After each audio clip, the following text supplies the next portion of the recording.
All right, so I want to start off here. This one ripped from the headlines. Just went through the national news as President Trump is calling for an end to birthright citizenship. This is, just rolled out now. Would like to talk to both of you about this idea of birthright citizenship.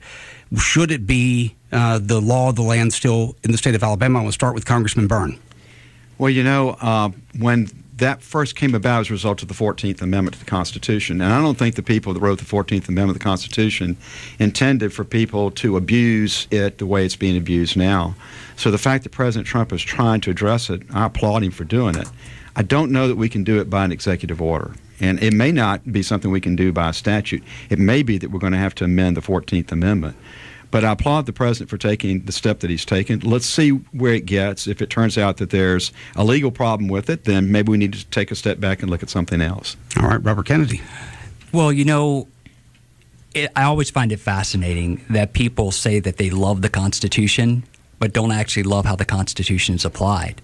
I mean, birthright citizenship as a component of the 14th Amendment is one of the fundamental principles of our country, and it's something that should absolutely remain in place. Now, I've often talked about how I'm a different kind of candidate, and we know that there are individuals who are actually engaged in some tourism-type activities where the specific birth tourism, right? The specific reason why they're coming to do that is to have a child on U.S. soil. Let's focus on them specifically and figure out how to hold them accountable so that that doesn't happen, as opposed to talking about changing it across the board. But if it's in the Constitution, you can't do that. If you've got to change the Constitution, or if it's by statute, you have to change the statute.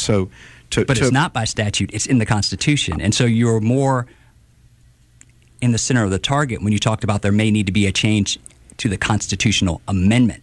And if someone wants to go through the amendment process, then we can have a conversation about that. It should not be a conversation. Right? I think it may have to be a constitution. I'm not a legal expert in this area, but we have people who are abusing it.